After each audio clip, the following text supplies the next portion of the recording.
के शर्मा जी, महिलाओं का आप सम्मान नहीं कर रहे।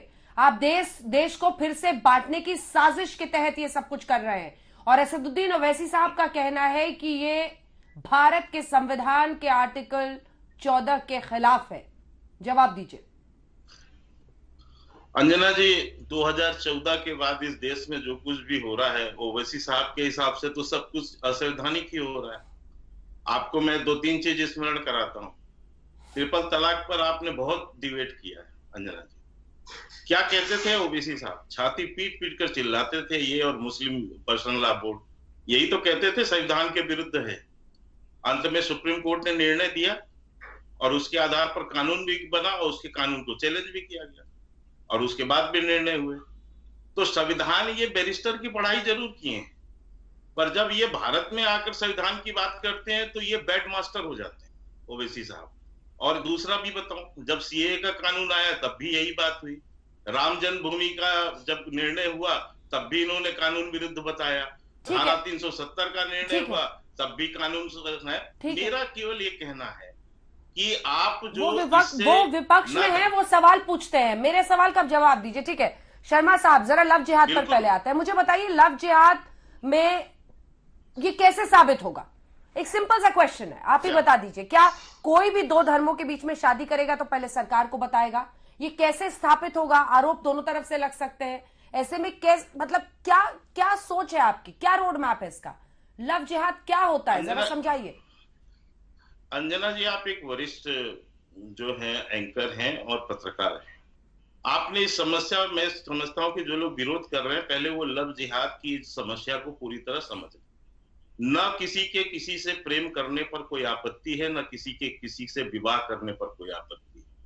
आपत्ति ये है कि जब आप किसी को प्रेम में अपने में प्रेम करते हैं और उसको झूठ बोलते हैं, आप उससे अपनी वास्तविकता छुपाते हैं, आप अपना धर्म छुपाते हैं, नाम छुपाते हैं, आप गलत नाम से उसको बताते हैं।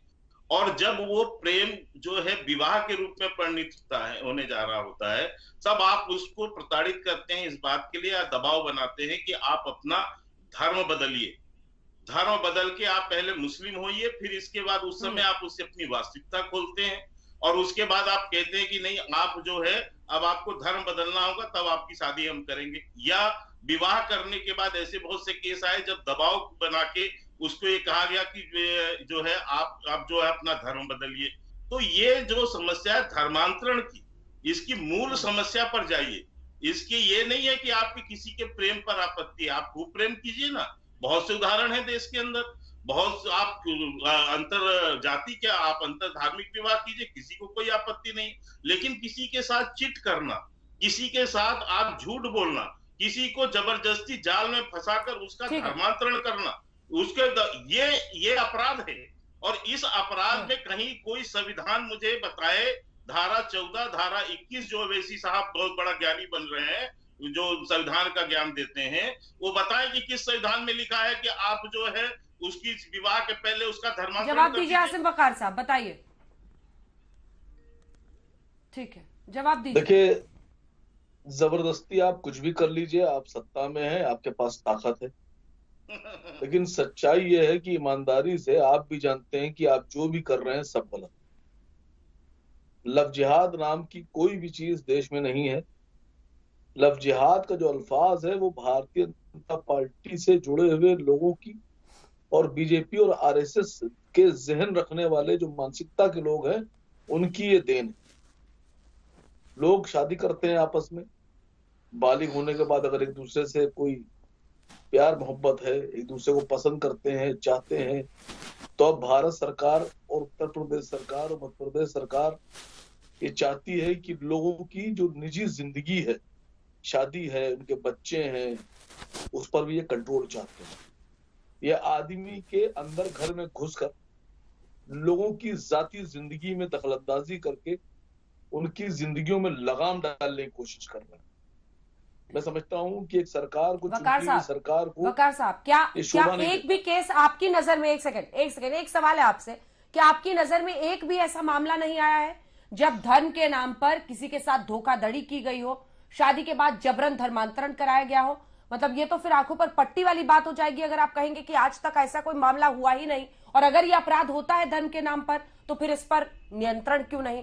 इस पर आइए ना, क्या आपको लग रहा है कि इसके जरिए आप कह रहे हैं कि सभी की शादियों में सरकार की नजर रहेगी, लेकिन सवाल तो ये उठता है ना कि इसके नाम, इसकी आड़ में जो धोखाधड़ी होती है उसका जवाबदेह कौन होगा? क्राइम है। देश की 135 करोड़ की आबादी, और मैं समझता हूं कि अगर आप सर्वे कराएंगे तो 135 करोड़ की आबादी में साल में 135 मामले भी इस तरह के नहीं, कुल 135 मामले भी नहीं होंगे। तो सबसे पहले तो आप देखिए, कहने को कुछ भी कहिए और करने को कुछ भी कीजिए, लेकिन आप ईमानदार सोच के साथ काम नहीं कर रहे हैं। भारत में जो संविधान है, जो बनाया गया है, उसमें सब तरह के कानूनों को गुनाह के डाला खिलाफ गया ये है, हर दलील तरह नहीं के। चलती आसिम वकार साहब। फिर एक काउंटर क्वेश्चन कर रही हूँ। आप कह रहे हैं कि कम केसेस होते हैं इसलिए नजरअंदाज कर दीजिए। कितनी हत्याएं होती हैं तो हत्याएं कम होती हैं तो इसके लिए हत्या के खिलाफ केस ना हो, ये दलील नहीं होती है ना। मैंने ये नहीं कहा। मतलब लॉजिक के साथ बात मैंने कीजिए ये ना। बात- मुझे ये समझाइए कि मामले होते हैं और अगर ये अपराध होता है तो इसके खिलाफ कानून। आप बताइए, अगर एक शादीशुदा जोड़ी है, अगर दोनों में कोई दिक्कत नहीं है तो क्या सरकार जबरदस्ती किसी पर केस करवा देगी? क्या कह रहे हैं आप? इसके गलत इस्तेमाल का अंदेशा है, क्या है? अगर दो लोग खुशी खुशी शादी में हैं, किसी को कोई दिक्कत नहीं है, तो फिर क्यों धर्मांतरण होगा, या फिर सरकार क्या करा देगी ऐसा? देखिए, जो कानून बने हुए हैं उनका भी गलत इस्तेमाल हो रहा है। इस बात को कई बार माननीय न्यायालय ने माना। जो दहेज का कानून था उसका कई बार लोगों ने बहुत गलत तरीके से इस्तेमाल किया, ये बात साबित हुई, इस पर आवाजें उठी। जो बलात्कार के जो कानून है उसका भी कई बार बहुत गलत इस्तेमाल हुआ, सही भी होता है, गलत भी हुआ। अब हमारे देश में एक लिव इन रिलेशनशिप का मामला है कि कई बार ऐसा भी हुआ कि 4-4, 5-5 साल तक लिव इन रिलेशनशिप में रहे और उसके बाद में 3 साल 4 साल के बाद जो लड़की है, महिला है, वो जाकर लव जिहाद पे बात कीजिए ना सर, लव जिहाद पे बात कीजिए। टाइम कम रहता है, कई मेहमान है। लव जिहाद पे बात कीजिए। सरकार क्या कर जाके देगी? रिपोर्ट लिखाई कि साहब 4 साल से बलात्कार हो रहा था मेरा, तो 4 साल तक लगातार बलात्कार की रिपोर्ट दिखाई जा रही है। कानून ऐसा थोड़ी ना है कि आप कानून बना रहे हो तो उसका गलत इस्तेमाल नहीं होगा, बिल्कुल होता है गलत इस्तेमाल।